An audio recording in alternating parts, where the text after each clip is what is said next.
How's it going, GG Sports Podcast fans and Vikings fans? We wanted to start out this video with a special thank you to you guys. We finally reached the 500 subscriber mark. Let's go. Let's go. Yeah. So, I mean, obviously, we wouldn't have been able to get there without you guys. We've been pushing really hard at this, as you've seen. And I personally, we had a lot of confidence that this thing will eventually get somewhere, but I honestly didn't really know what to think. When we first started, I didn't think there'd be any chance we get to 500 subscribers within the first year. So again, that's all thanks to you guys for subscribing. Obviously, some of our videos, a couple of our videos, you guys have subscribed a lot. Obviously, we've been reaching out to you guys on social medias. For those of you that actually followed those messages and checked us out and subscribed, big thank you to you guys. You're the reason we do this and can keep doing this. Obviously, 1,000 subscribers is the goal because that's when you can start kind of reaching that monetization status. So if you haven't subscribed yet, please do. Tell your friends about it. Share it everywhere you go. So we're going to keep on pushing through this, man. Like, obviously, this just gives us more motivation to keep making good content. Once we get closer to the season, obviously, we're going to really start ramping things up. Things are going to get a lot more fun. I mean, we're trying to find out what's been working best. So, just a big thank you to you guys. Let's keep going. Let's keep sharing the Vikings love. Yeah, I want to keep say the content rolling. Go ahead. No, I would say very well said. Very well said. Yes, we thank you very much. Very appreciative. And let's just keep doing this, keep rolling. And from there, what are we doing today, Casey? All right. So for today's video, we got a fun one. So this came from Purple Pain forums. We're kind of thinking some ideas, and they emailed us a couple. And this one we thought would be a really good idea. So basically, what it's going to be is, we found it right on their website right here. They put a list together of overrated player, underrated player, best new addition, could surprise, takes a leap, and prove it year. So we looked at that and we thought we could make a really interesting video going together, finding our picks for these certain spots. So we're going to do that today. We'll go ahead and we'll link Purple Pain forums and this article here down in the comment section. If you obviously, it's a great place to go if you're looking for more like in-depth Vikings conversation. In the written form is sometimes it's a lot easier to put stuff out there with typing and stuff like that. Easier to communicate than on a video. But yeah, they do really in-depth work. Obviously, the site here, you can tell professionally done. It's great stuff. We'll go ahead and link that in the description. Have conversations with Vikings fans just like yourselves. A lot of fun. There we are. Look at. We're on there right now. Yeah, we're on their page. We work with them. We work with them a little bit here. So lots of good stuff. Make sure to check them out. But yeah, you can come on this forum in particular. They have, even join in on this conversation here. Most overrated, like we said, most underrated, best player, best new addition, could surprise, takes a leap, prove it year. You got everybody with their answers below. I'll let you go check that on your own. But yeah, let's jump right into this. Starting with, we'll go right in order here, and we will start with overrated player. Overrated, and it is Irv Smith. This one hurts. We did the rest of the list before we did the overrated player, and in discussion about overrated, we did, we've been pretty high on Irv Smith all off season long and up to this point, and that honestly might be part of the issue, because if you look at, he's had big games, but obviously the injuries have been a problem. So when you look at it, like, his body of work doesn't really make up for everything that people have been saying about him. Obviously, he has the talent, but plus the team, he's the only really receiving tight end with experience we have on the roster right now. So that, if you look at how the team ranks him and how the fans are kind of talking about him, especially us here on the channel, I think there's a lot of potential for him, but everyone's thinking he's going to step in and just be the guy at tight end and bust into the scene as a top 10 tight end. Yeah. And we don't know for sure if that's going to happen, because we don't have that body of proof that we have a lot of faith in the guy. But at the end of the day, with the way that we all talk about him, overrated is probably the word to use, unfortunately. For now, like you said, hopefully he's not, and hopefully he lives up to the billing here. But, like you just said, throughout his injuries, and we haven't got to, he's been hyped since going into last season during training camp.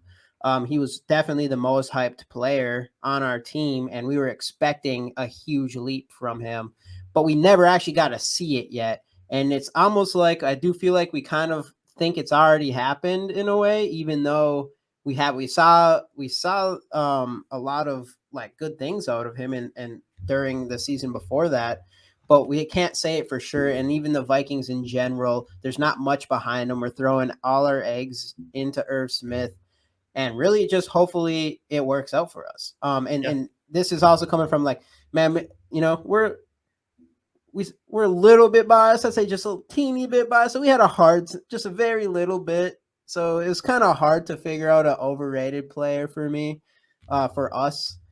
So I mean, to us, I guess this is the most close one to that. But anyway, so what's that? What were you saying? No, anyway, moving on. Yeah, moving on. So overrated, so underrated. Eric Kendricks. Now, in the minds of Vikings fans, Eric Kendricks is not underrated. We know how good Eric Kendricks is. Yeah. And some national media writers, they do give him credit. Like I think he was on the near the top of like a inside linebacker ranking recently. But overall, like on a national perspective, you don't hear his name come up when they talk about the best linebackers in football. And when you look at the All Pros, you don't see I don't think he's at a single first team All Pro, even though he's had seasons where he's played like a first team All Pro player. Definitely. So from a national, and if you watched our last video from Wednesday, we looked at a redraft of the NFL, and he did not make a team in a 7-round mock draft that included every player in the league on 32 teams. So like I said, in state, Vikings fans do not underrate Eric Kendricks. We know the importance and how good of a player Eric Kendricks is. Yes. But from an outside looking in perspective nationally, he doesn't get that recognition. So I don't know what it is. I don't know why, but it's unfortunate. Yeah, he's a star player on our team that other teams don't look at as a star. I mean, last year, some people would say he kind of had our whole defense had some issues last year, but kind of had a more down year than a couple of years before, I guess. I still thought he played pretty good for the most part, but that's the thing is like, as soon as he was gaining some steam a little bit, he didn't perform as well. And then all of a sudden people just kind of took him off the list, where you see big name players in big markets who they can have up and down seasons or whatever, but they still are there, and people don't care. They still act like they're a star. And they don't do that with Eric Kendricks. And a lot of players, I mean, Harrison Smith's another good example of someone that I think is probably the most underrated player from the Vikings the last 10 years outside of Viking fans. Because I think he's the top. I think there's definitely been a period of time where he's the best safety in the NFL. And a lot of people would never have even said that or even noticed that. Yeah, but. and I think he's going to miss out on potential Hall of Fame consideration because he hasn't made many All Pro teams. Pro Bowls, sure, and he puts up the stats. And obviously, you can talk about with Eric Kendricks as well. On the years when the defense was down, these guys had to take steps up in different areas of the field. So they just write them off immediately. It's just like down year for our whole defense. Let's write off all the Vikings defenders.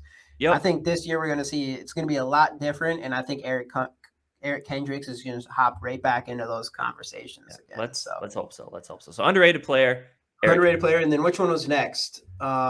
Hit the button. Let's find out. Best player. Best player on the team. So who's the best player on the Minnesota Vikings?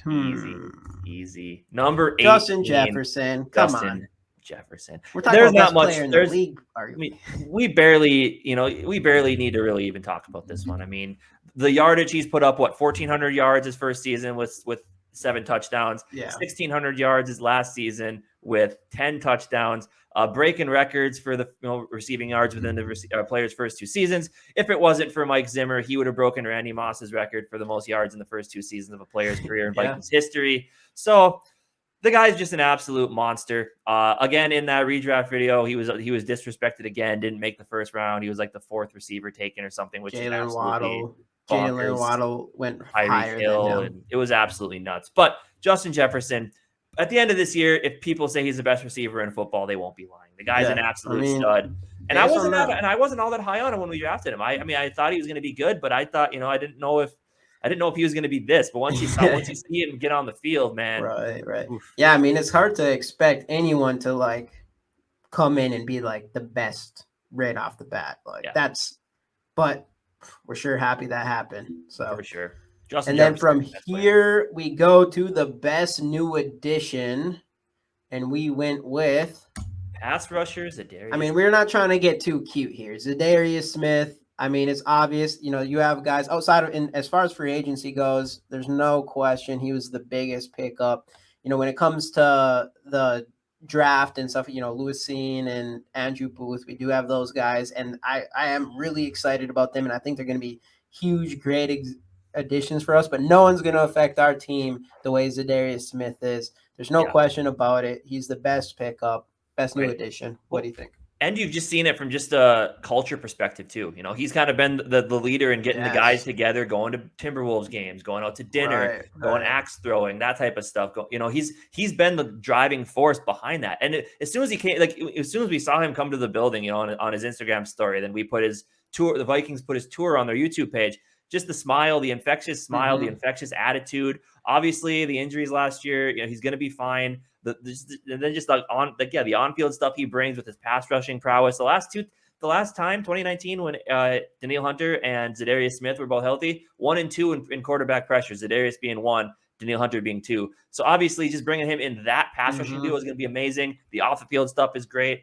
Not much else to say. Zadarius Smith was the biggest addition. You could have done a separate category on like rookies that are the biggest rookies going to make an impact. And I think if we were going to do that, I would go with Lewis Cine and Andrew Booth Jr. I think they're both going to make the 2 biggest impacts of the draft class. But we just went with newest edition, best new edition. I think Zadarius Smith. I just want to mention, like, what you're saying about his off field and the energy he brings. That's super underrated. That's something we're honestly missing, I think, is that bigger personality that brings that energy. What Everson Griffin did to us, what Patrick Beverley did to the Timberwolves, and you've seen how one person affected that team, even though he's gone now, which stinks, but Rudy Gobert should help that team. But anyways, I think that's going to be huge. It's very underrated aspect of him being on the team. It's just that leader and keeping that defense energized. For sure. So from there, we have the player or players that could surprise this season. And we both of these guys. Two. Yep. We each picked one. Well, I'll talk about ISM. He'll talk about Kene. So we both picked guys that when they're drafted had kick return ability. Obviously, we saw what Kene did last year. The kick return spot is his spot. But Ihmir Smith-Marsette, now I know he got injured recently, but I think they said he'll be good to go by camp. I think I saw another video where someone said that he could be a potential cut. But from what I saw from him last year in that Chicago game, now sure it was week 18, the game didn't really matter. The guy's got speed, obviously because he was a kick returner. The guy's got good hands. He's got size. I think ISM could be a player on offense that takes a KJ Osborne type step, where he, steps up to be a guy who down the road, if whatever happens with Adam Thielen, he could step in and be your number 3 receiver. Like I said, he's got all the intangibles you want to see. I think if he gets, if his foot heals up and he gets a chance on offense this year, more chances than he got last year, I think we'll see some good stuff from Ihmir Smith-Marsette. So he's my pick for a player that could surprise this season. And I got Nuganu. I mean, there's no question. I think you could honestly put him in the underrated category as well, as far as, because I honestly think he's going to be the best kick returner in the NFL. And yeah, no bias. But I'm assuming a lot of other Viking fans probably feel the same. I mean, from when he started, he was statistically the best kick returner when he started returning the kicks last year after his injury and everything. So I think he could bring that up on a national level where people look at him. So that's one thing. But besides that, and one thing we haven't really talked about is his role in the offense. And I think he does bring something a little bit more of like that agile speed and catching ability to the offense. I know we have Chandler. I don't think we go into the season with 4 running backs on our offense. So if it comes down to Cook, Nowanu, and Madison, I think we're going to see a little bit more Nowanu this year, and we're going to see some positive plays. I mean, when he played on the offense last year, he had a couple pretty good catch and runs and runs. He just has that speed where he could take off for a touchdown and break out at any moment type of thing. So I think we're going to see that from this year, and that's why I think it could be a surprise. I think he not only surprise. I don't think there's much more he can surprise on kick returns, but I think on offense he could, and it could really turn into a huge valuable piece in the eyes of the national media and stuff. Yeah, so. for sure. I think both these guys have a potential to be a lot more on offense than they were last year. So yeah, which would be huge, man. I mean, if these two work up from last year's draft, I yeah, mean, for late sure. round picks, well, somewhat mid round picks. Yeah, That's huge for us because we had all the picks last year and we only seen who start. Darisaw. yep, Otherwise, we didn't really see much playing time from anyone else. There's a couple other guys, like I'm excited to see Janoris Robinson this year yeah, too, for sure. just because he's kind of getting that hype. But Right. He could he have could been a good surprise surprise. too. I He could mean, be a good maybe not a surprise. surprise, but a guy that makes a leap. But we decided to go a different direction with that one. And this guy, the next guy, would probably have been the surprise player of last year. So let's roll to Easily. that slide with wide receiver KJ Osborne. Now, you could have said, but guys, he took his leap last season. And Jamie kind of brought it up and what we saw in the last slide. I feel like he was more of the surprise last season because before that, people thought he wasn't going to make the team after he kind of failed as the kick punt returner and you didn't see much from him on offense. People kind of had him like, yeah, he's probably not even going to make the roster. But I think he was a surprise last year. I think Yes. this year he's going to take the leap into being, I hate to say it, a potential Adam Thielen replacement if we decide to move on from Thielen or what have you within the next couple of years here. But I think we talked about it. We both think he's going to take that leap into being that guy, and he's going to show I can be the wide receiver 2 on this team behind Justin Jefferson. Yeah, I agree. I think obviously we need to see how how everything works with Adam Thielen. There's just no question that he's getting older, even though I do think he's going to be one of those players that just plays for a long time and at a decent level. But I think it could get to the point where KJ Osborne's leap is so great that it definitely makes you have to decide what to do. And I wouldn't be surprised if at the end of the year, if it does kind of look like it's more of a wide receiver 2 or wide receiver 1A, wide receiver 2A, wide receiver 2B. That's what I'm trying to say. Usually you say 1A, 1B. That shit was confusing me. But 2B, 2A, 2B. You know what I'm saying? Yeah. And I like the Jake Reed. Well, it wasn't exactly like that, but you could say like kind of like a Jake Reed type talent, a wide receiver talent that's not just like a mid or like a wide receiver 3. It's a wide receiver 2 as your wide receiver 3 type of thing. Sure. So I expect big things from KJ next season. It'll be fun to watch and keep climbing. So, all right. So the last one is the Prove It Player of the Year, and for our podcast, there's always one player that we kind of have to talk about every time. I mean, it makes sense. I think probably from any teams they go this direction, I guess, but the person that has the most to prove is quarterback. No other than quarterback Kirk Cousins. So let's break it down. He's got the arm talent. We've seen that. Not the most mobile, but he can move around when he needs to. He has probably one of the better arms in football. He can get the ball down the field. He can make all the throws. Again, and I know we'll talk, the wins, quarterback stat thing, whatever, but a lot of fans do want to see him make that step into the upper echelon and lead. If he can lead the Vikings on a deep playoff run this year, get to the NFC Championship game, people are going to start talking differently about Kirk Cousins. They're going to say, okay, he did it. He got there and they didn't make it for whatever reason, or they did make it. We win the Super Bowl, which we hope happens. Mm-hmm. But I do think that that's kind of what it's going to take for Kirk to make the jump out of the prove it thing. And they're surrounding him. They got a coach who wants him here, a coach who can better utilize his skills, who's going to utilize his skills. And they got a team around him where he can be successful. They're trying their best to bump up that offensive line. We'll see what happens with Bradbury. Bradbury also could have been on the prove it year list, but Kirk Cousins is a lot more exciting than Garrett Bradbury. But Garrett Bradbury probably been number 2 guy to put on the prove it year because he's got a lot to prove. He's putting on weight. Yeah. But that's going to be important. They're surrounding him with better skill position. They're giving him better defense. The defense isn't going to screw it up. They're changing up the special teams unit a little bit. They're giving Kirk Cousins everything he needs to succeed going into next year. Yeah, the offensive lines even, I think, is better, and it should be better. I mean, everybody's just a year more experience, Ezra Cleveland and Darisaw, and then plus we have so many bodies at that guard spot. Hopefully one of them works out. So I just think it's a year of no excuses. He has everything he needs, and unless the coaching thing literally in KOC just totally fails, I guess, I just feel like there's too much talent for him to not succeed. Right. And the thing is if we don't make it far, if we don't have a good winning record, we don't get at least somewhat decent in the playoffs, I don't know what exactly it would take.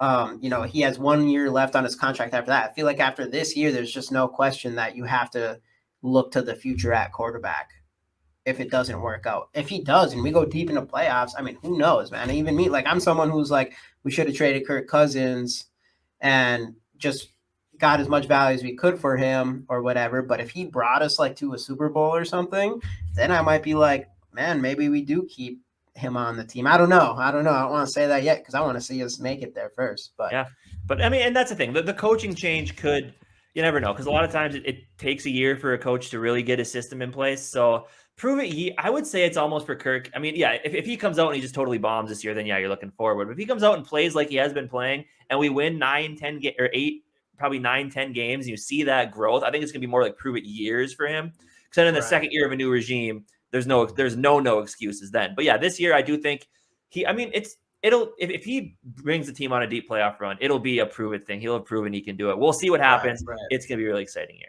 But anyway, so we were thinking about maybe doing like a overrated, underrated for the rest of the division. We thought that would take a little bit too long. But we did want to talk about the most overrated player in the NFC North, the most overrated player in the NFC, the most overrated player in the NFL in general. And that would be, of course, Green Bay Packers quarterback. Now a lot of you guys are going to be like, come on, you guys are, but no bias. You guys are going to say, oh, you biased Vikings fans. You're talking shit about Aaron Rodgers. Like, look at his stats, yada yada. You guys look at his wins. He has the stats and the wins. Yeah. Okay, fine. Yeah, he's got the MVP trophies and all that stuff. The guy's got 1 Super Bowl, and he's been in the NFC Championship game how many times? They scored 1 offensive touchdown last year. Oh, it's not Aaron Rodgers' fault. It's the rest of the team. No, it's Aaron Rodgers' fault. And everyone thinks he's going to get better because Devontae Adams is gone. Now he's not. He's got to force the ball to Devontae Adams. Quit lying to yourselves. No. Okay? Aaron Rodgers, MVPs, whatever, 1 Super Bowl, makes the playoffs every year, the wins. Cool, great, wonderful. But he's won 1 Super Bowl. Yeah. 1 more than Kirk Cousins. Fine, whatever. Overrated. Yeah, overrated. I mean, there's no question that Aaron Rodgers is he's a great football player. There's no question. He's a top football player in the NFL. I hate to say it, but it's just the truth. He is an amazing football player. But like back to that freaking mock draft that we went through, they had him going number 1 overall. And there's people who look at him as the best. I mean, you can say it's MVPs, whatever you want. But in my opinion, at this point in his career, he's not the best player in the NFL. And he's overrated because so many people consider him the best in the NFL. Right. And he is not that. No. So. There will be a new king of the NFC North this year, and that will be this man. Kirk Cousins. Let's go. So that'll do it for this episode of the GG Sports Podcast. If you guys enjoyed this video, make sure to leave a like for us down in the comment section. Let us know what you think of our list. Let us know what you would have changed, what other players you'd have put in those positions. Most importantly, or if you want to check out some of our other videos, click the links right up here. Again, thank you guys for getting us 500 subs. Really appreciate it. But let's keep on grinding. Hit that subscribe button. Get us to 1,000. Let's start making us some money so we can do better content for you guys. Yeah. We'll see you guys in the next episode of the GG Sports Podcast. Skol Vikings.